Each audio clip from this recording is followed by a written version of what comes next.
I've got, oh, you're muted, but that's okay. All right. Welcome everyone to the April 28th edition of the Medfield Board of Selectmen meeting. We a couple points here as I find the one sheet that I hate it when I do this. I set it up and then I lose. Oh, there it is.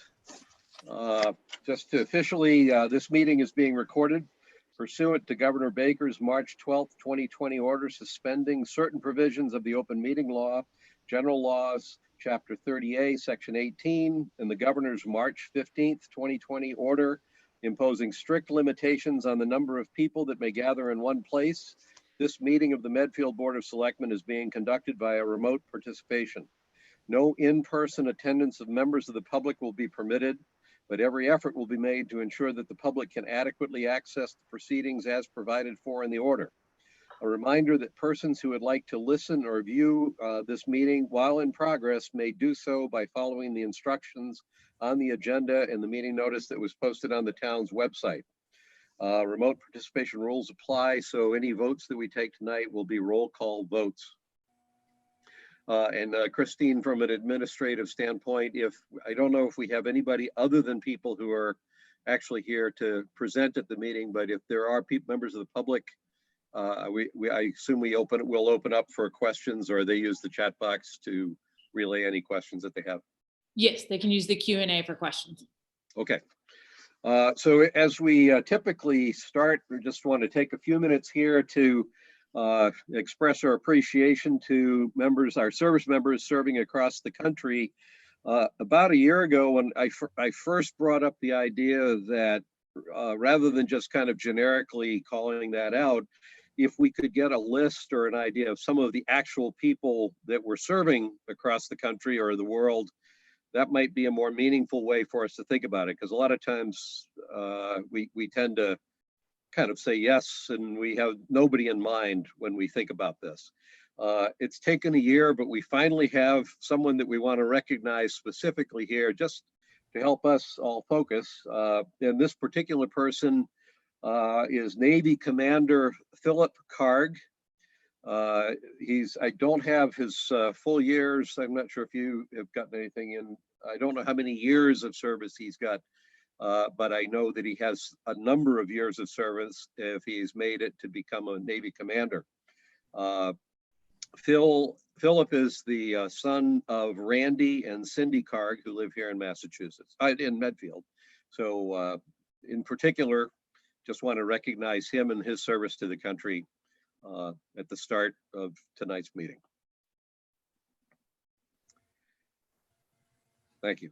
I have a few others. We have been, as we've gone through this situation, we've also started recognizing our first responders, and we've been recognizing the members of our Board of Health who have gotten themselves involved in a job or a challenge here that they had no way of knowing was coming. And they've been doing a tremendous job on all fronts. We very much appreciate the work they're doing to keep our town safe.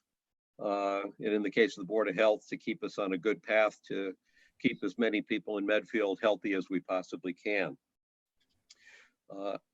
I would also, just for this one, like to open up with a comment, a more general comment about the importance of a community and the people, some of whom we're going to recognize tonight, I think, but in many cases, some that we do not. I don't know how many people happened to catch this, but there was a letter to the editor in the Medfield Hometown Weekly last week on April 23rd. It came in from Tom Nightingale, who is the owner of the business buildings right across the street from the town hall. And in that letter to the editor, he mentioned, he brought up the fact that someone had contacted him from the town wanting to pay the rent for Dave, if you know the barbershop there, Dave's, called to see if he couldn't, recognizing that Dave's barbershop has been shut down for a while, wanting to pay his rent.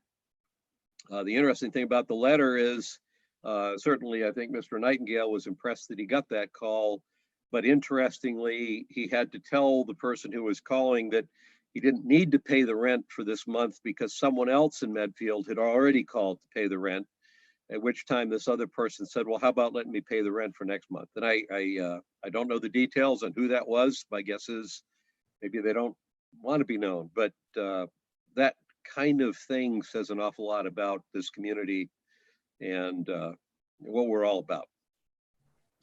Okay, we have a number of appointments here, and I believe the first one we were going to hear from, and this is kind of a continuation, I think, of this theme, but we have a group of students here in town who have put together the Medfield Coronavirus Student Organization, and we invited them to come, and I'm not sure who wants to do the talking, but if you could just tell us a little bit about what it is you're doing, how it works.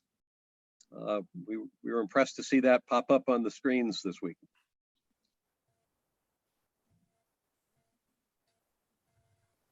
Or you don't have to talk, we just give you a round of applause.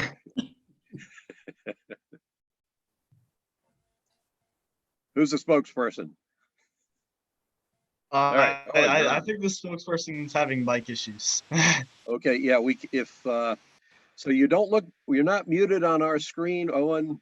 So my guess is you're muted on your own mic somewhere.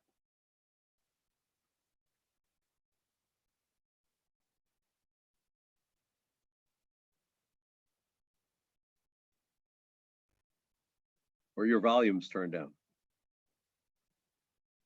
Okay. Why don't we hold on Owen, and why don't we have Roberta give us an update? It's a good idea. You got to come off mute. Roberta, there you go. Can you hear me? Now we can hear you. We can hear you now. Oh, wonderful. Wow. How many minutes do I have? You're home and I'm in the office, so let's do the math. And I love this.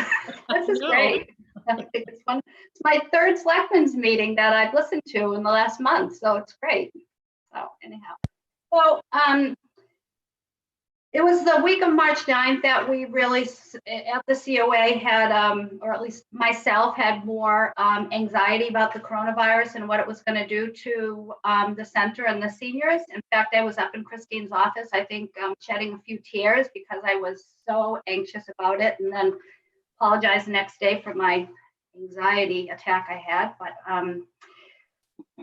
with everything, our goal has been to obviously prevent the effects of social isolation and keep everybody, connected to us and help them out with anything that they needed. And I just want to point out that reducing social isolation is something that we've always done. I'm going to just backtrack to 2001 when I started. My goal was to get a bigger bus for the seniors so we could take more people out and get them out of their homes, and we were successful with that to reduce social isolation. And then again in 2017, writing the grant for the Saturday program for the same thing, to reduce weekend social isolation. So what we're doing is not anything different for us, it's just we're doing it in a different way, and it's by the phone. And we're actually doing, I think the staff is doing a great job. We're all making calls and very successful at it. We started canceling activities that week of March 9th, canceled our St. Patrick's Day dinner. We canceled the trip to New York City, the tall ships in May, the yard sale also in May, and of course the Bermuda cruise, which was canceled. And that was a little difficult for people to get their refunds. So I helped work with people to get their refunds back, and I believe everybody has. Tuesday, March 10th was the last day of the Respite program, and I have a letter, if I can share with you at the end, about the effects of not having that program up and running. It's pretty interesting. It was on Friday, March 20th that we closed the center completely. We were the first COA to close in the area. So we sort of set a precedent, and other centers closed the next day or early the next week. So each of us, I've been given a list of age groups for all the staff to call. So we have made over, I call them service interactions. We've made over 1,650 service interactions, which includes telephone calls. We set up a volunteer shopping program. So we have volunteers that are doing shopping for seniors because we don't want them out of the house. And we've done about over 50 shopping assists. We are also bringing food to people. We go to the YMCA in Franklin every Wednesday. We've done this for a month now, and we pick up bags of food and we bring that to those seniors we've identified that could use the extra food. Along with, many of them also go to the food cupboard, but it's just an extra bonus that the Franklin Y is doing, which is great. We've initiated a phone pal program. We have 9 volunteers that call seniors just to have social conversations with them. And the goal has been this all clears up and we can gather that we'll get the phone pals and the seniors together so they can actually meet, kind of like the pen pal program that we used to do, but now it's a phone pal. We also did pick up produce from Gillette Stadium 2 weeks ago, the food for vets, and we delivered that to 13 families in veteran families in Medfield. So we've made over 1,050 wellness calls. We actually have a supply of masks thanks to Medfield Makes Masks and volunteers that have made us masks. So we deliver masks. We're bringing library books to seniors from our library. We filed actually 2 protective service reports during this time period. We've been holding staff meetings by this format, Zoom, every 2 weeks. And our calls to our seniors are also social, but they're informative. We talk about the social distancing. We've been helping people fill out their 2020 census questionnaire, the absentee ballot we have in a box outside our front door for people for the upcoming election. I mentioned the phone pal program, the shopping, and also running errands, just doing bringing bagels to people. The high school has bagels out on Monday, Wednesdays, and Fridays. Peter will go pick up bagels for those who want bagels so they don't have to go out of the house. So anything that anybody needs, we're trying to help them to keep them connected. And we have our exercise programs on the local cable stations at 10 o'clock every morning, along with some of our exercise classes on our Facebook page. So each of the staff, Susan Bernstein has been coordinating all the shopping assists, which is great. She wrote protocols for the volunteers, so there's no face-to-face contact. Everything is done, they leave it outside the door, and then it's picked up. So it's worked out quite well. Lisa has continued with her caregiver support groups on Zoom, and she is also starting a Zoom at noon, just to get people together like this, but not a meeting, but just have conversation and see one another. Kathy and Trish have maintained contact with each club member and their families with the Respite program. And they've done a lot of creative interventions by mailing word searches for members, sending personal greetings to the club members. They've actually made window and drive-by visits to club members, which has been very helpful. They also send out a weekly email on Mondays, and with a lot of information, virtual classes through the Alzheimer's Foundation of America. Someone else. And send out birthday cards to those who are celebrating a birthday. And Peter has been running the vehicles weekly, delivering all the food, picking up at in Franklin at Gillette Stadium, delivering the food and masks, and actually working around the center on the outside and helping in a whole variety of ways. And then I have the Saturday staff who participated in the shopping program. So they've been shopping for seniors. They've collaborated and produced a draft program manual for the Saturday program. Documented wellness calls, and they're helping me with the Facebook. So I'm not really a real Facebook social media person, so it's nice to have the younger folks to do that. So one concern I have is that I've been listening to the Massachusetts Council on Aging conference calls, and they're Thursdays at 2 o'clock. And the last Thursday, Dave Stevens, who's the president of MCOA, made mention that he did not feel, he's working with EOEA and the Department of Public Health, that senior centers probably would not open until the end of the fiscal year. So that's 2 more months, if that's what he's thinking. But he said that the MCOA and the NCOA, National Council on Aging, they're putting a task force together, and they'll have guidelines for centers that we can use to begin working on opening up, and that will come in about 5 or 6 weeks. So I don't know what your thoughts are in terms of, the May 18th date. I just don't know with our folks if that's probably the best thing to do. So that's something I guess we can talk about in the near future, right? So even though the center isn't open, we are still doing what the Council on Aging does, and we have a lot of great feedback on our calls and what we're doing. But I do want to read you this letter, if you'll bear with me, from one of the club family members, and it's to Kathy.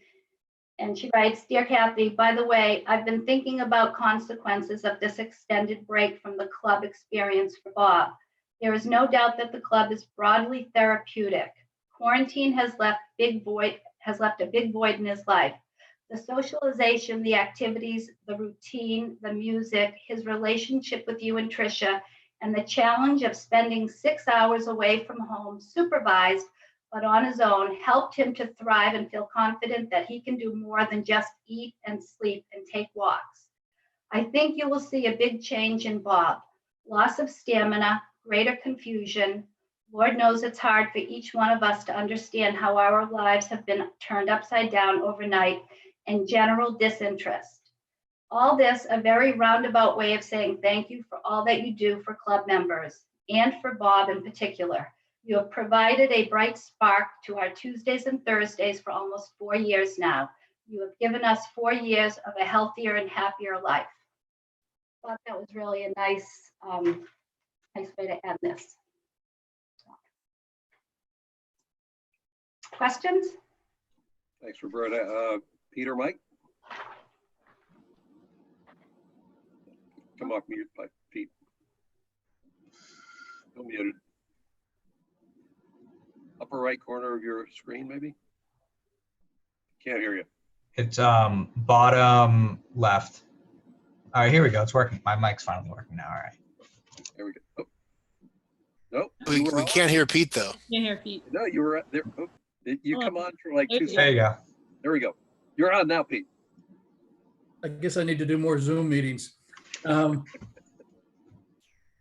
that was a lovely letter and an Nice. indication of the importance of the respite program to that family. So that's great to hear. It's got to be hard for those families, and then clearly from that letter, it's hard for those families to not have that service. So I guess that's just the life that we're leading these days with the virus. So the one question I did have, Roberta, was about, I thought you said something about doing policies and procedures or a program manual or something. Right, that was suggested at one of the department head meetings. And it's nice that they put it together. It's a draft, so I'm reviewing it and we'll add to it. Just to, if somebody wants to know what the Saturday staff does, they can look at the program, the manual, and then see what happens, how we put it together. So that's just for the Saturday program? That's the first one that's been done, yeah. Okay, good idea. I have to say though, even with, I would think that I remember saying to Christine, if we closed, I'd be able to do all this cleaning in the building, but honestly, it's really busy. The phone rings continuously, and we're documenting everything that we do, which is great. And writing protective service reports takes a little bit of time, but I'm not doing as much cleaning, Christine, as I thought I would. I figured that was a warning.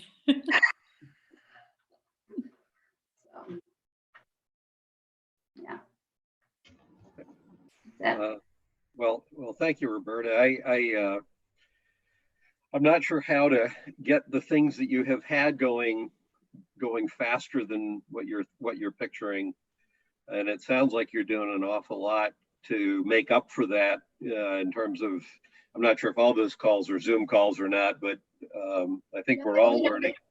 They're old-fashioned calls. Yeah. We're all learning that you can get a lot more. You can feel a lot closer to people through Zoom in a video call than most of us were used to even 2 months ago. And there's at least value. It's better than just a disembodied voice on a phone speaker, I guess is what I'd say. I suspect you're right that the middle of May is not the time that you're going to be starting things back up. And to be honest, if you were hearing the end of June is the time to think about, I'm actually pleasantly surprised that given the vulnerability of the population, I'm pleasantly surprised that that's the kind of a date that we're even targeting, trying to get something done.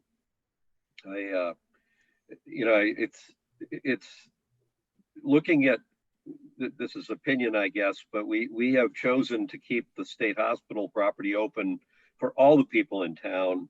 And when you see how many people are using that or out doing things, and realize how seriously people need that kind of release and chance to get out and do things, I can imagine how much harder it would be for somebody that might be in respite care, where suddenly that all gets bottled up because their world has already collapsed a little bit. So tomorrow's going to be nice. I thought I could sit on that bench outside the senior center and let them do drive-by conversations. Right. Right. Well, that was when you brought that up, that was where my head went. Is there any way to get anything done sooner than the end of June if we had good weather and you could do it purely outside?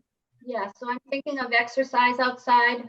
And I have sent an email to the instructors today to have them brainstorm and see what we could do. You know, good weather, we can definitely bring those folding chairs out. We can do our chair exercise or whatever they have to do out in the parking lot.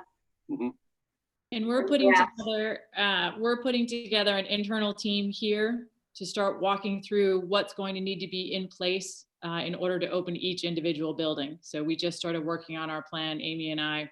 We're just talking about some of the changes that are going to need to be made at the town hall in order to reopen. So we'll start putting together our own plan of reopening to kind of dovetail with what the governor's doing as well. Okay, good. Thank you, Roberta. Oh, I have a couple of questions. Oh, sorry, Mike. Sorry. Thank you, Roberta, as well. My overall question is sort of what else do you need in terms of volunteers or assistance? I mean, you're doing so many good things. What could you use more of in terms of help? So, you know, I keep getting those calls and I take people's names and I send it over to Susan, who works with volunteers all the time. But specifically right at this moment, I can't think of anything. I had a gentleman who called today and he wanted to actually donate money to, and I said, well, you know what, I think your best bet right now is to donate to the Medfield Food Pantry. They probably have a lot of people that are accessing their service also. So right now, no, if people are interested, I can take names, and the need for shoppers is, we have a lot of shoppers right now. We had a lot of people that came out and you don't want to refuse anybody, but I just don't know what to. Well, that's good to hear. Yeah, I mean, I have to brainstorm, you know, give some more thought, and because it's well, let us know. I'm sure you will. So I will. Let me just say two things. So I have a young high school girl. She's putting these happiness baskets together, and so I've worked with her, and we have names of women. I'm going to call them, and she's going to deliver them. That'll happen in probably the beginning of next week. And then I'm working with the Medfield, the high school lacrosse, boys and girls lacrosse team, and they're going to do yard work. So they're going to be, you know, going to see identified seniors' homes and pick up sticks and do some raking, and then we'll try to finagle a way to get that brush and debris over to the transfer station. If we have to use one of our vehicles, they can put it on a tarp, put it in the vehicle if they don't have a pickup truck or something. So that's the other thing that we're working on. So we've got kind of everything going in every different direction. You know, if you're going to do that, Roberta, I don't know how many people listen in on these meetings, but there's an awful lot of people who have little trailers. And I can't imagine that there's not a lot of people that would be more than willing to, you know, let those trailers get borrowed for that, rather than having to use. I don't recall you having any industrial like pickup truck kind of things there for hauling stuff that would go to the transfer station. But I would be willing to bet that if we could get the word out to people in town that, you know, the COA could use some trailers to help with yard cleanup for seniors, I would bet you'll have more trailers than you have vehicles to use them. Yeah, you know what, you mentioned that one of our tax work-off gentlemen, that he has a trailer that is, we've used often. So that's a very good point. I didn't even think in that direction. Yeah. Great. Okay, no more questions? No? All Thanks. right. Very good. Thanks, Roberta. Thanks for everything you're doing on this. Thank you, Roberta. Thanks. Have a good And night. so now we're going to go back to item number 1 here with the students here that have put together their Medfield Coronavirus Student Organization. You were looks like your microphone is working. Yeah, it's working now. I don't know why it wasn't working earlier. Of course, this is right when it breaks, right when we have this happening. But yeah, so what we do is we can go to the store for seniors. We'll take orders from them. We'll go to the store, we'll pick them up, and we can just deliver to their house. We'll like call ahead or something with the check, depends on whatever the easiest form of communication is for them. They can fill out a check for the groceries. They don't have to pay for like the delivery or anything. It's just for the groceries themselves. And we'll just drop them off on the front doorstep. For the check, they would just tape it to the door or cash. It's a lot easier doing either of those because it's physical. Because I know a lot of the seniors might struggle with online payments sometimes, so checks might be easier for them. And so we can go to the store for them, take orders if they need certain things from the grocery store, if they just need generic, whatever it is. We can go, we can pick it up, and we can drop it off for them all on the same day. Just out of curiosity, because Roberta was just talking, does Roberta know how to talk to you folks if she's got somebody in the COA that needs the help? Yeah, if anyone does need help too, there's I know the site has stuff for contacting us, and there's forms there to fill out. So that was another question I had. Your site looked elegantly simple, which is a good thing in a situation like this. But are you guys monitoring that?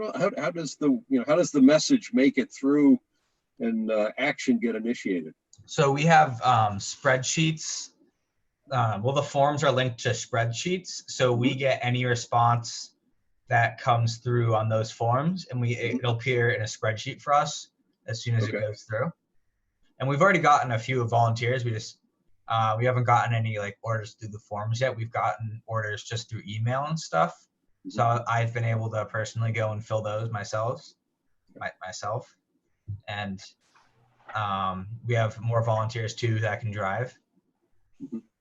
What's the lead? If people need help, is it a 4-hour lead time, a call the day ahead of time, 2 hours? Normally it's just you send an email maybe the day before you need something, or just whenever you can. Whenever it, obviously day of might be a little bit close, but because normally we'll go shopping in the morning because a lot of them are students. So we'll go in between classes.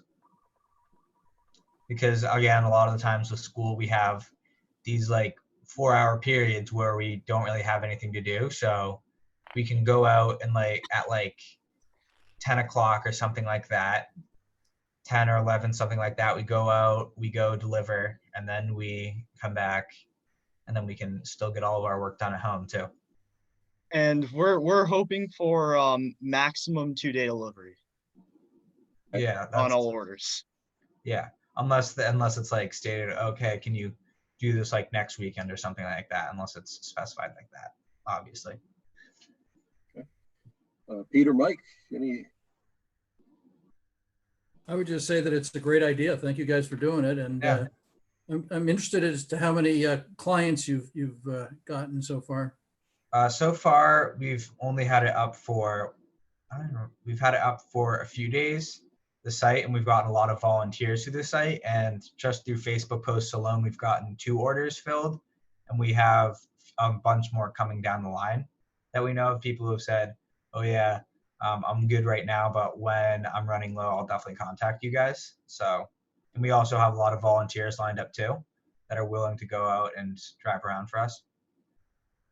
So I liked your website, really nice looking photo. Thank you. Are you guys open to getting more publicity? Yeah, definitely.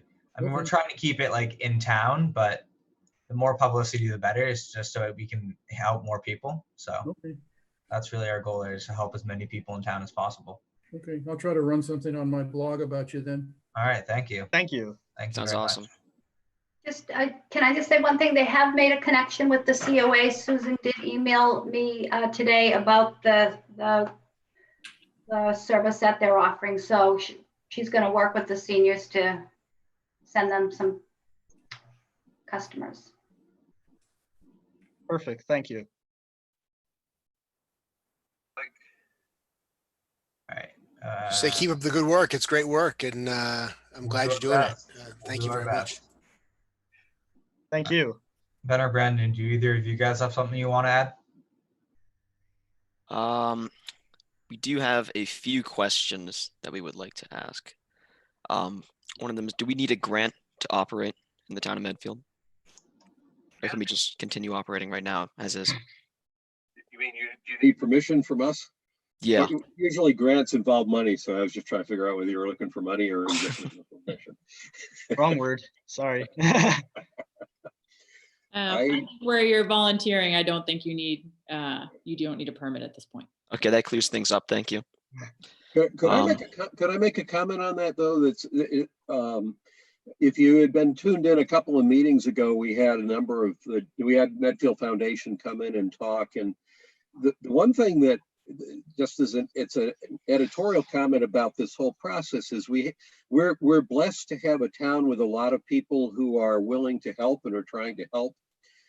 To the extent that those people are in touch with one another, so that not that you necessarily are all part of a single organization or under a single framework of control, but to the extent that the different groups that are trying to help are kind of aware of each other, are communicating enough to where if a requirement comes in one part of that network, and maybe it overloads that part of the network, that people know where to go to get the surge help.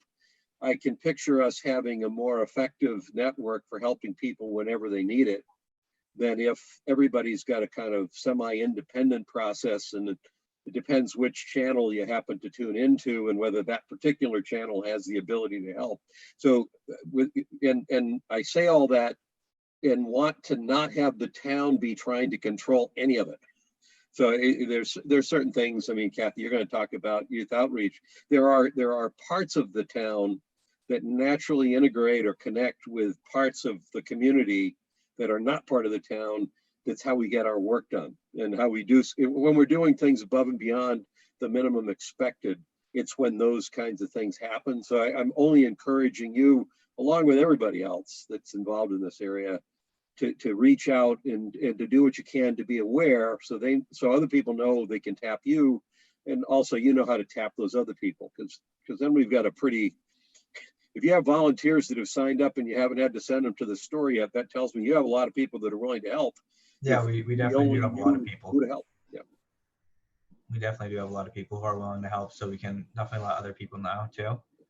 And there's a possibility that this could stretch out into like near neighboring towns too, because later on, of course, not right now, we're just trying to keep it small right now, but like a friend, the whole way this got started is a friend of mine reached out to me and suggested the idea and sort of helped me through it. A friend over in Wellesley, and he says he's helped a lot of other people start them up, so he's thinking of starting to connect a little network that might help benefit everyone here. That's great. So since you guys aren't out, I'm assuming that you're not seniors then. No, we're No. juniors. Well, thank you very much. We definitely appreciate it. Yeah, Thank you for having us. Yeah, thank you. Yeah, and I hope you realize that, thank you for coming, and recognize that this Board of Selectmen is here for you guys too. So if there's stuff that you need, you don't have to wait for us to invite you to a meeting. You can just show up and just chime in. But if there's stuff along the way that will that we can do on our end that's going to help you work your way through obstacles or anything like that, let us know. All right, we'll do that. Okay. So do you guys want to give your website so everybody knows how to get in touch with you that is watching? Sure. Let's see. What's the best way to? Yeah, I can actually, website up. if I pull up the YouTube, I can put it in the YouTube chat for people too. Okay. That would be great. That's helpful. I was going to say I could read the actual link, but it's like 2 lines long, and it's Yeah, probably not exactly. It's a gonna be little bit Yeah, hard to do. it's- I can put it in it's- the YouTube chat. We can publicize it on our Twitter and Facebook site as well. Yeah. Thank you very much. That'd be great. Good. Thank you. Thank you. So if I wanted to find you, can I Google something to find you? I'm not sure what the Google I'm- search is for us, but It would be difficult Okay, probably just because it's one of those like Wix. It was the website itself was made from Wix, so it's probably like buried under Although any other. I bet you, like the first part of your website is Medfield Corona Kids. I Yeah. bet you if you did a search in your browser, all one word, no spaces, Medfield Corona Kids. I All bet you that would get you probably to that link. and I just put the link in the YouTube chat so people can see that. Okay. Great. That's great. Thank you. All right, thank you for having us. Thank you. Thank thank you you. guys for doing it. Take care. All right, you too. You don't have to leave. You can stay Nope. tuned in if you want. It's not like we're. I'm just moving them to as attendees so they can Yeah, decide when that's to leave okay. when they Okay, would so- like.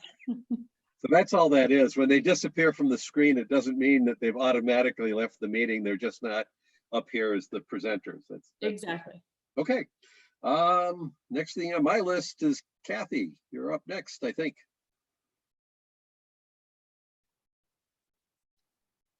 Hi, good evening, everybody. It's nice to meet those of you I haven't had a chance to meet in person yet. So And welcome Um, aboard. Yeah, we haven't you. officially greeted you, I don't think.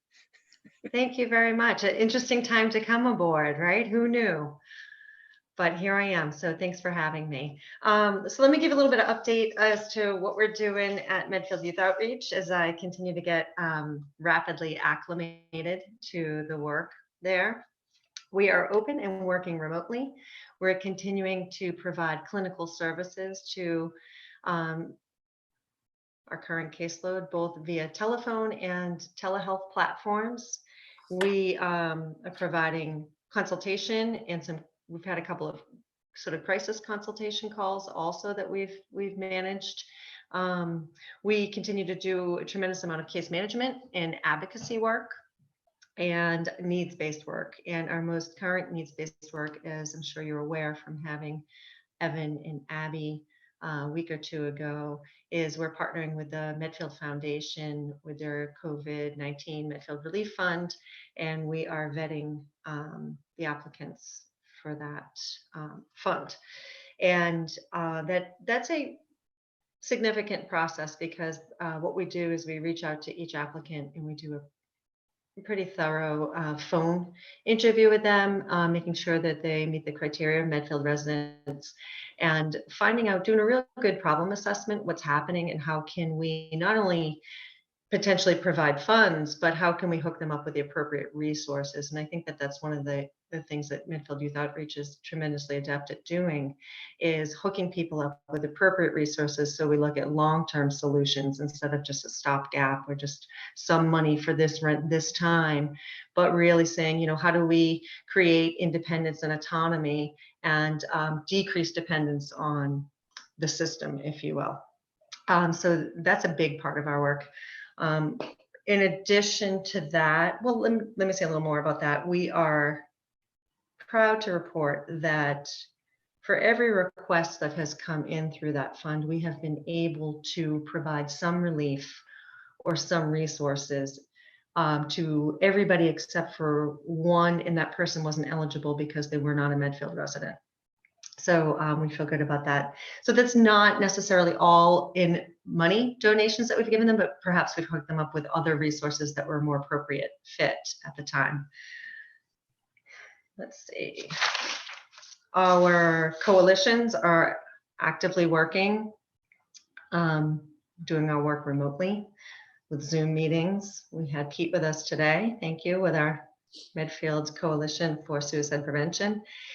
And let me talk about Medfield Cares about prevention first. We just completed our year 2 resubmission continuing application grant to continue receiving the $125,000 every year that requires another reapplication, which is a fairly lengthy process. So we just wrapped that up remotely, which was a lot of collaborating with Chelsea via Zoom and getting that done, but it is done, I'm proud to say, and accepted. Where a lot of the trainings through that grant are still happening. They're happening through web trainings. And so that's the CADCA, the coalition, and we're doing our trainings there. And we're poised to move ahead and do our hiring for our grant-funded substance abuse prevention coordinator. So we have the funds for the grant that are there earmarked for that position, and we're excited to be moving forward with that virtually next week. We were waiting a little bit and decided, wait, no more. We want to just get moving. Our Medfield Coalition for Suicide Prevention, we're actively engaged. We have a lot of tremendously dedicated and involved folks in that coalition, and we spent a good amount of time today getting ready to launch our initiatives for Mental Health Awareness Month, which is May.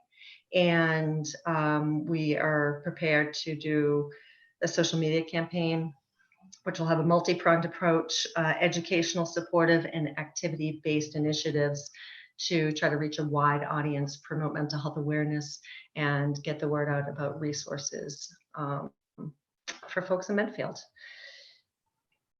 I'm trying to think if I missed anything there. I guess I'll pause there and see what you guys, if you have anything for me. Questions, Peter, Mike? I thought it was a very good meeting today, Kathy, and congratulations on the way you ran it. I thought it ran very well. I like the way you tied it all up at the end and assigned tasks to everybody, did a summary.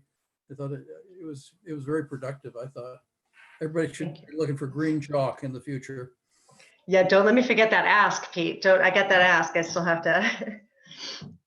I was gonna, maybe I'll just ask you right now. One of the things that came up is wondering if we could use Medfield State Hospital as an area to promote mental health awareness in drawing chalk hearts along the walkways. So green is known to be mental health awareness color. And one of the initiatives that we're thinking of is launching on Friday, a campaign where we say, Medfield shows you their heart, and we promote green hearts to be visible symbols of unity and support for mental health awareness. And so there was talk about perhaps somehow making that more visible at the state hospital, given how much traffic that's getting, foot traffic.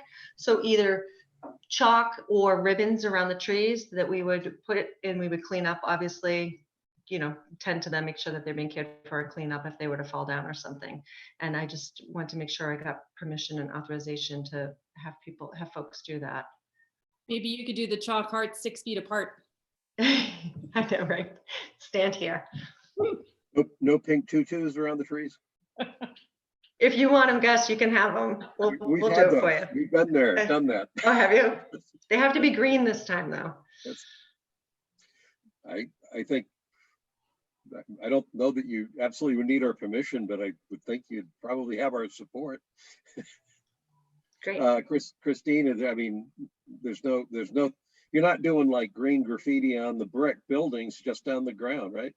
Just on the ground, and maybe on some of those nice big trees that line the walkway, maybe a green ribbon around it or something just so people captures their attention, say what's that about, and hopefully gets people talking. And hopefully what we'd like to see is the green symbol, the green heart or the green bows, be a symbol of solidarity and support, much like the way the rainbow flag is a very powerful symbol, sort of to get that going. Mike or Pete, any reactions? I think it's a great idea to catch people's attention, and there are actually still a couple knit creations that are on the trees in the downtown, which is left over from last year when during May there were a lot of pieces of knitting around the trees. There's still a couple of them left. Just helps people, remind them about Mental Health Awareness Month. There may even be some green hearts that appear on sidewalks around the downtown. Mike? Sounds like a good idea to me. Yeah, I was gonna say, if there's any of those knit things left, the one caution I have is the ones that I saw that extended beyond when they were supposed to be there were looking pretty ratty when I saw them. I didn't realize there were still some, so I'm not sure what to make of that. But the only other thought, I mean, I guess part of like when you do green hearts, what you want is people's attention, so they ask what it's about. But as somebody who would probably be the one that would say, I wonder what the heck that is. Is there how would people, you know, if people are just walking on their own through the state hospital and see all this, they might be just as likely to think that you're celebrating a late St. Patrick's Day as anything else. How do they find out what it really is? Great question. So I remember last year having that experience myself with the yarn. I didn't know what that was. And I actually sort of just Googled it and kind of looked into it and went to the obvious places, which would be the Medfield, like Friends of Medfield page and the Concerned Citizens page. And it didn't take long to find it. If we have a successful campaign, one of the things I'd like to do is try to get more exposure, quite frankly. So having, we would launch our social platform with this initiative, and we would sort of blast it out over other pages. Hopefully people retweet, repost, share, etc. And that would be the beginning of sort of the introduction of some of the activities and some of the efforts to follow. But I'm open to ideas if you have any. I'd have two suggestions. One would be to talk to John Thompson, let him know what you're doing, but I also wouldn't rule out the idea that John Thompson might have some suggestions for you on how to do it, you know, in a more effective way. And then Jean Minio would be the obvious other person to just get her ideas. The one thing I like about, I like what you're doing, but one thing in particular that I like about where you're proposing to do it, and I won't express this very well, but the state hospital has a history of mental health, and some parts of that history are not as happy as other parts, but there's something about the idea that it still is part of Medfield. It still has a role in supporting mental health, but we're coming back to it with something that's better. You know, I don't know if better is quite the right word, but you know, something that's more positive. That feels like the right thing to do up there to me. Well, it's exciting to think down the road. I mean, in an optimal world, the art center or something would be open and we could have sort of tried to piggyback some sort of, right, I don't know, art exhibit or arts therapy or a way to sort of tie these things together in a more, you know, thoughtful kind of manner. One probably important thing I failed to mention was that Brett Poirier was part of our collaborative meeting today, and we're going to leverage the use of Medfield TV to sort of blast a lot of this out too. So we're hoping certainly that will give us some good exposure as well. Okay, great. Okay, best of luck with that, Kathy. Thank you. Thanks very much. Okay, thank you. Again, welcome on board. Thank you. Thanks for having me. Okay, I think the next item was just a discussion COVID operations and actions. Anything in particular? I just had two things on that. One, we'll be proceeding with the election on Monday. Unless I hear otherwise, the town clerk is ready to go. We have everything in place to run a socially distanced election. You can still request an absentee ballot if you would like, but we do need to mail it to your your Medfield residents. So if you're going to request that, it needs to be done as soon as possible. You can drop them off up until 8 o'clock the night of the election until the polls close. And we can send out some more information. We'll have somebody at the senior center collecting them if you want to drop them off, and then we'll have somebody here at the town hall as well. Great. Mike or Pete, anything around just general operations here? Christine, I had one question actually, and I think you almost preempted it a little bit when you started talking about the plans that are in place for how we bring our town buildings back up. I'm not sure what the rules are that and I don't mean we, just us, but the town is working by in terms of businesses and what they can do, or how businesses will be able to come back up for the ones that are closed? Are there any, do we actually have any established rules on that, or? So the governor formed a task force today that he announced, and they will be implementing some guidance and some regulations about how to reopen businesses. Okay. And we will, if it falls true to what it's been happening so far, is they've been kind of pushing all of that onto the local Board of Health to then make sure we're following that. So we're anxious to see what they come out with their report. And the reason I'm asking the question, obviously, is that we have some small businesses that have been shut down for not quite 2 months yet. And it looks like they'll, at least some number of them will be likely to be shut down for another 2 weeks at least. All of the things being equal, I would hope that we can get ourselves organized to where even if some businesses can't just come up into full operation the way they normally would, without getting cross-threaded with the state or anything like that, that we're ready to move as quickly as possible and as flexibly as possible in terms of being flexible about having things happen sooner rather than later. That's probably something we need to start thinking about now. That shouldn't be a problem. Okay. And Christina, on that note, what about, you also going to address things like the fields? I mean, I don't know how specific the guidance is going to be from either the federal government or the state as to whether, it's okay to play baseball or okay to play soccer, or which things are going to be eligible. And So that may well get pushed down to the local boards of health as well. But I think that's a decision the town's going to have to make at some point about, because I'm sure the youth sports leagues will take their guidance from the town as to whether the fields are open, as to whether Correct. they They can would go ahead need with it. because they need a permit from us Mhm. to use them. I think it was clear when the governor said today that he was holding the gathering of no more than 10 people until the 18th, that they will start to, at least from what I'm reading, they're going to start to increase that number on the recommendation, but it will be a slow increase in letting that happen. So. So one trivia question on that one, because I thought I understood one thing and then I read something else that was different and I just haven't pushed it. What about tennis courts? Are they open, closed? What's the rules? So in Medfield, they've been closed because we can't keep them to a small number of people. And the direction has been, even though you only have 2 people playing, the issue is you're touching the ball the whole time. So the guidance has been to not have tennis courts open. But the issue we had on our tennis courts was that people were skateboarding on them, to be honest. So. So there's no way we can basically move sooner rather than later to say, listen, you can play singles tennis on our tennis courts and that's all you can do? Or, I will talk to Mel about that. okay.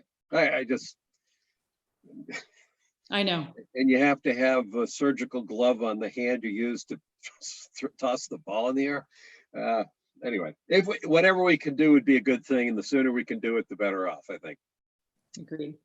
Okay. The only other thing I had was I had sent an email regarding some Medfield school appreciation items, and I just need to know if you're okay with that. Obviously, we're trying to keep it, a surprise for the people who'd be recipients of that. So the old Mike or Pete, any?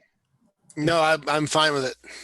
So I had only one question. In terms of locations, 2 are standard. One was unspecified.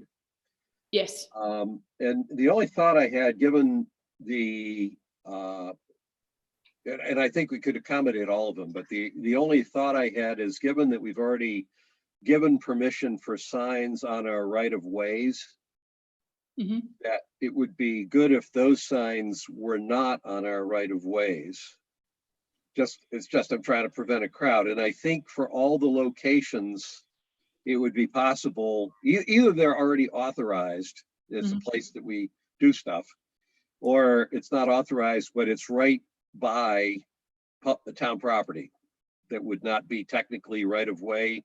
And I don't think it would hurt any visibility issues. So that was my only thought, is rather than putting more onto the right of ways, I think it's doable to not have to do that.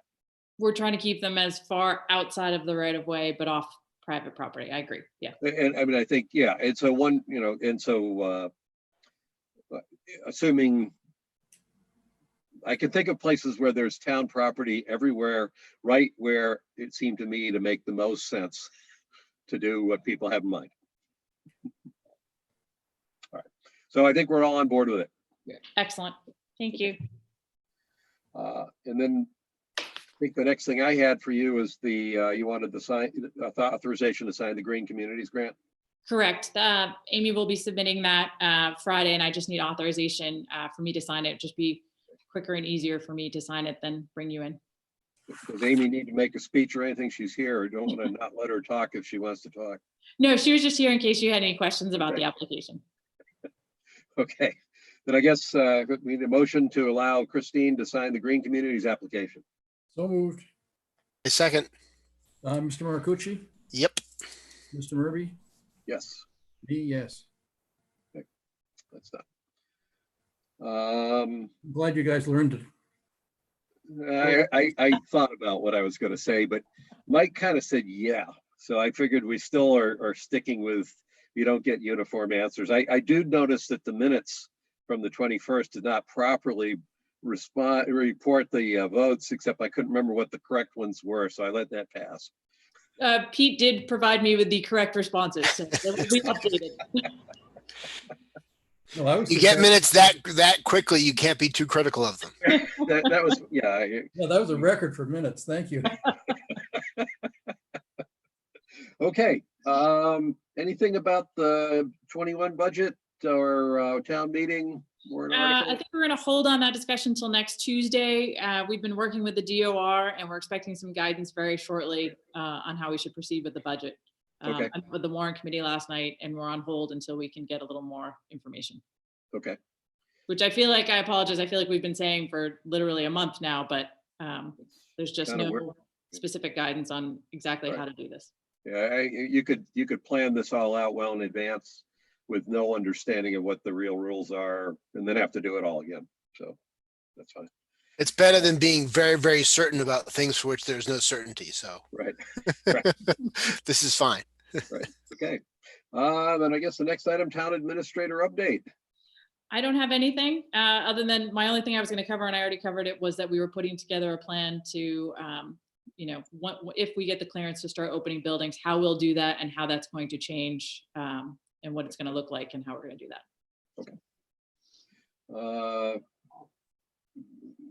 The election coming up on the 4th, and so far we still have the town meeting scheduled for the 15th of June. But we're looking for more information. Selectmen reports. I don't think I have anything, Gus. Okay. Townwide Master Planning Committee met and has decided to actually go forward with their public forum. A month ago, they decided that they were going to put the pause on it, and with a month of reflection, they decided that they would go ahead and figure out a way to do the public forum in a digital format. And I guess Dedham has done theirs in some sort of digital online format, and it seemed to, from Laurel reporting back on it, that it went pretty well. So that's the major news from the Townwide Master Planning Committee. The next meeting will be to try to figure out how that's going to happen.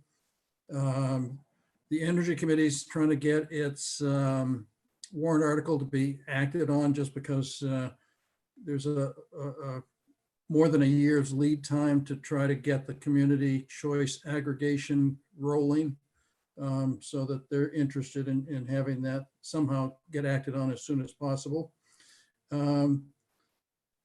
Kathy mentioned that I went to the Medfield Coalition for Suicide Prevention earlier today, and she did a very nice job, as I mentioned, of running the meeting, and so that was nice to see. And then the last thing is the Medfield Foundation Legacy Fund actually held a meeting last night by Zoom, and so that planning's going along. They're a little bit in the pause mode, because the main task that the Legacy Fund, the community board of the Legacy Fund is trying to do is to raise the $1 million endowment for the town. And it's just such a time of uncertainty that the decision's been made that it doesn't really make sense to be asking people for money at the moment. So that's just kind of on pause.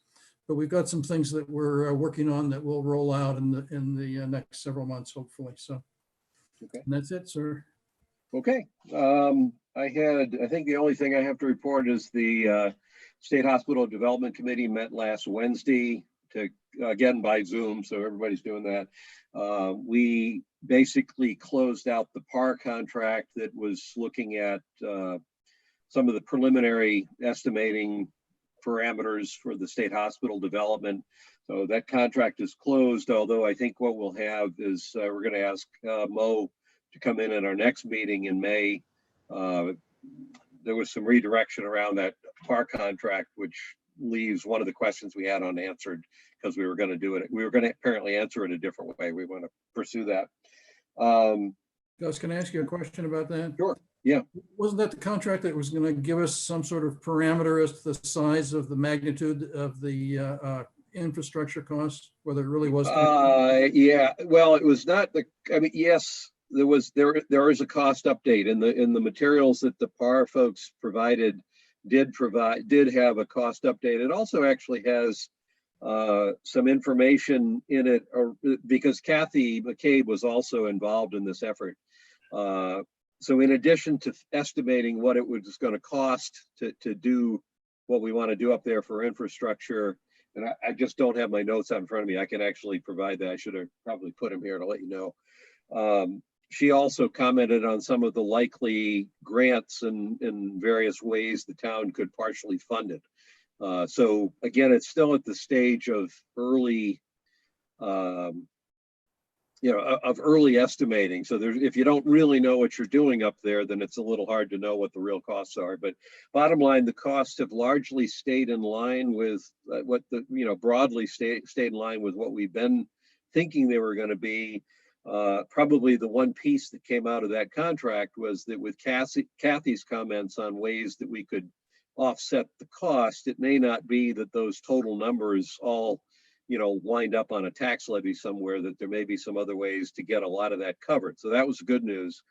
The other good news is that they also did a kind of a simplified modeling of the water supply on the site and determined that they have at least some preliminary estimates that the assumed configuration, this has to do with the size of the pipes and stuff like that, that they would be able to, that we would be able to put in infrastructure there that's pretty much in line with what we thought it would be.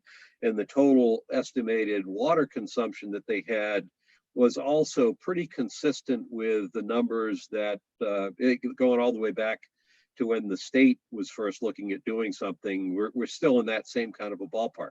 That's the good news. The bad news on the contract, not bad news, but the question that didn't get answered in the contract has to do with the broader capacity of our water and sewer systems in town to handle what's going to come out of that site. It's not that we found out they don't, it's just that we didn't get that question answered. And the other question that didn't get answered up at the site was a similar capacity analysis of the sewer system to complement the water system. So we've gotten some of the answers. A couple of the things that we were looking for that didn't get answered were not answered by PAR because there was a bit of redirection. It sounds like water and sewer wanted to get those answers using a different engineer. So that's fine. It's just, we still want the answer to the question. So that was that. Gus, on that front, if you can indulge me for 1 minute. Sure. There was an article, I think it was in the Wall Street Journal today, or maybe the New York Times, but and I've been thinking of this a little bit, that one of our working assumptions with respect to the hospital site is that there's just not a great demand for suburban workspace and suburban office space. And, you do wonder if the impact of this pandemic and the changes it has caused is going to make more companies interested in having some suburban options that are more spread out. Whereas before, everyone wanted to be denser, close to public, all the negatives of the site that made us conclude that the market conclusion was there's no interest in commercial development there, any substantial commercial development. All of those things are advantages when you're trying to operate in a socially distant situation. So we don't really know whether this is going to lead to some sort of permanent reconsideration. But I do think, and obviously the zoning is flexible enough to go in that direction, I do think we may have some different interested parties in that site in light of the changes. Because one of the articles is about how a lot of companies in New York are trying to see if they can get space in Queens and get space out of Long Island that close to where people live, where they don't have to be sort of packed in on public transportation. So who knows? It's another area of uncertainty, but I think it's going to be interesting to see how that plays out over the next year or so. Right. So the other related thing with the development committee is you were aware we had an RFP that went out looking for a consultant to help us put together the RFQ and the RFP. It was a pretty comprehensive package that went out, and apparently it was so comprehensive that no developer really felt like they could meet the requirements, to include, like, just to put a context here, Kathy McCabe's business, who she would have been happy to help us with it, but she said, gee, based on what you put in your RFP, we're not qualified. And so the development committee has had to take a step back, which conveniently we would have had to probably take a few steps back on our schedule because of what's going on with COVID anyway. Took a step back and is re-looking at what we can do to try to get that kind of support or help to putting a meaningful RFQ package together to start with, to identify a couple of good potential offers to develop the property, and then follow that up with an RFP package. We have one proposal. It was really intended, I think, to be an informational document. We're not treating it as a formal proposal because it's not. It's the only one that came in, but we are trying to identify other potential contractors that could provide that kind of support, and we may have to tweak the scope a little bit to make it work. But that's where the committee's at now in terms of their next steps.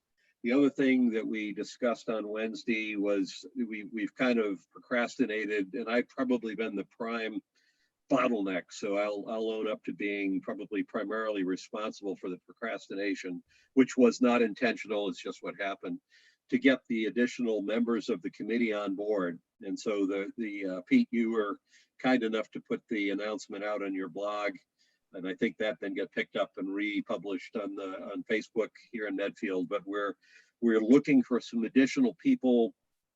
The intention here was to find members of the committee who bring a degree of experience in with real estate development, and ideally, given that the current committee members have particular expertise on the finance side of the project, we were hoping to find some people that might have expertise on the operational development side of real estate development like this, to kind of round out the skill set on the committee. So the hope is to be able to get some resumes in. Pete, I know you have one that you had forwarded. We have to confirm that Sarah's got everybody that's already applied so far, and to get some people, if we can identify good candidates, that at our next meeting we'd be able to take a look at. So the hope there is we'll be able to reconstitute a bigger committee than what we have right now, so that we can move ahead with the RFQ. That's all I had for a report.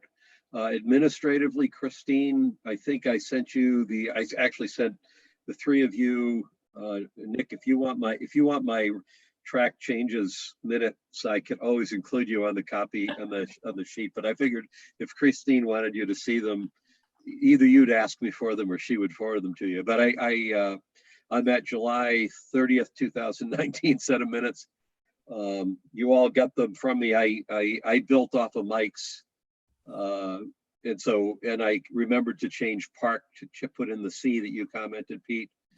So the document that Christine got from me is the compiled changes from the three of us. I think I put in my email that primarily it was wordsmithing. However, there's two places where I've inserted comments with questions. And those are only questions because I didn't trust my memory. So the point was to try to make sure the minutes are accurate.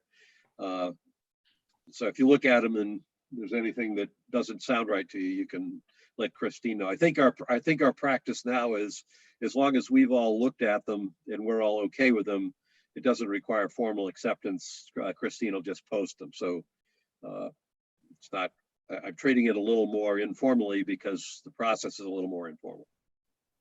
Okay. And I think the important thing is to get them up there so that we come out of the, Correct. this time period with all of them completed. Right.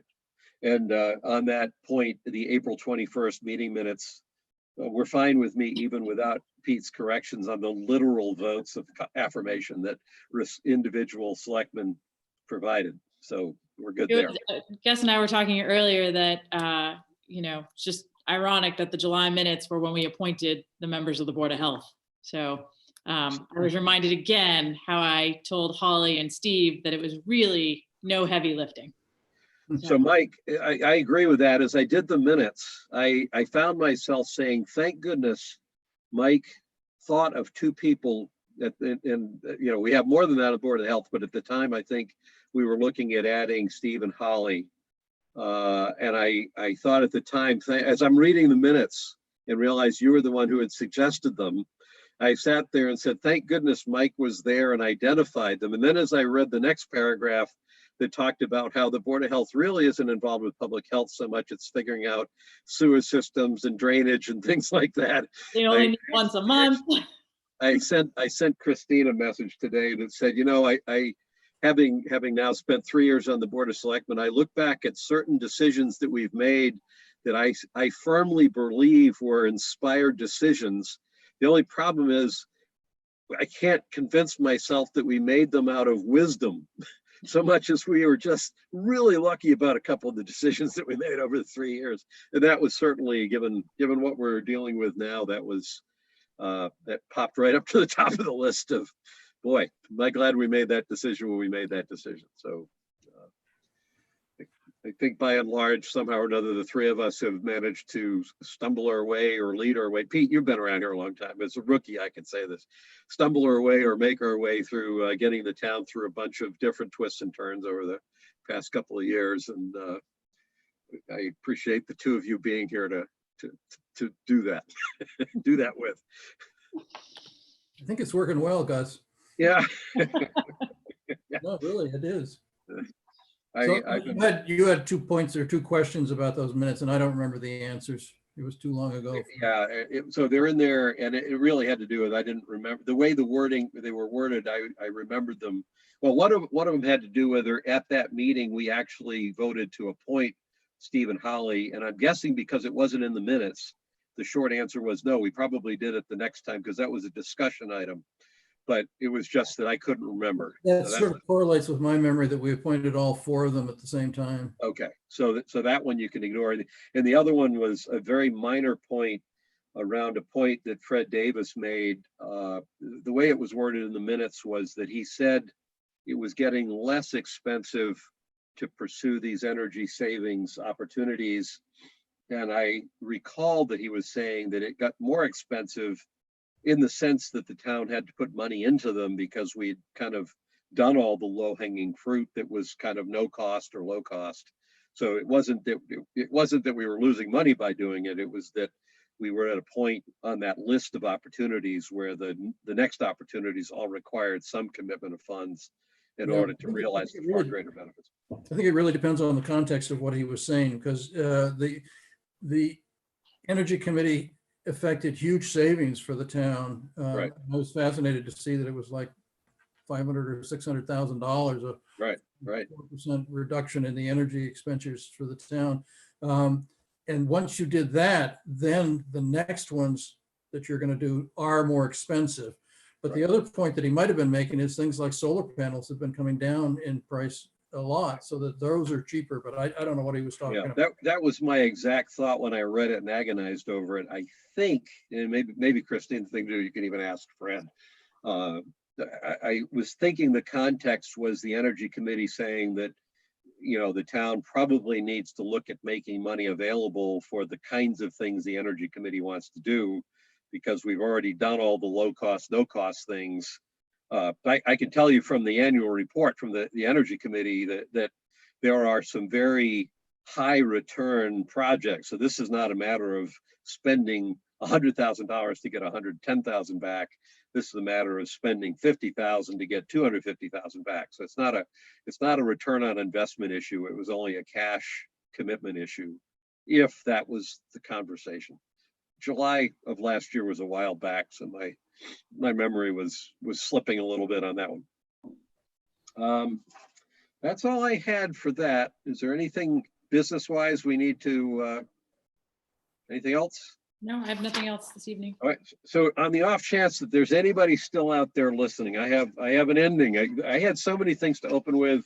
I kept one thing as our official ending for tonight.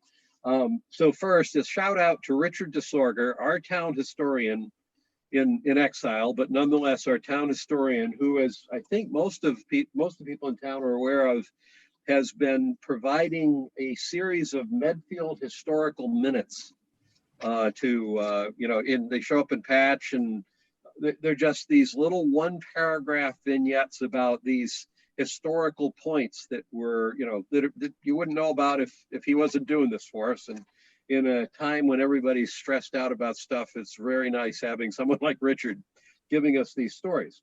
Well, as we know, we had Owen and his friends come to talk as students. And that got me onto something. And then lo and behold, Richard puts out this 1 minute thing for, I forget, it was like Tuesday or something, about a rampage in Medfield Center by some Medfield youths in 1890. A group of Medfield youths, one of whom pleaded guilty to being drunk and disorderly, went on a rampage in Medfield Center. Pickets were removed from the fence of Joseph Clark's house on West Main Street. The front windows of Joseph M. Johnson's bread store on the corner of Main and Park Streets were smashed. The lamp of Carpenter's barbershop was thrown lighted across North Street. The hat factory's boarding house street lamp was destroyed. Profanity was yelled for some time, and the large lights in the post office were demolished. I would like to go on record thanking the youth of this Medfield town of ours for having evolved beyond your predecessors in the 1890s, for handling yourselves in such a mature, orderly, thoughtful, kind, and caring way, because there was a time when Medfield didn't have youth, apparently. They were quite that upstanding and that helpful during times of crisis. So thank you very much on behalf of, I hope, the entire Board of Selectmen, but certainly as the current chair of the Board of Selectmen. With that, I'll entertain a motion to close the meeting. So moved. Second. Mr. Marcucci, Aye. Mr. Murby, Aye. Peterson, yes. Yes, me arties. And same time, same place, same station next week. We'll see you next week. All Good night, right. everybody. Have a good night, everyone. Aye. Thank you, Mark. Thanks.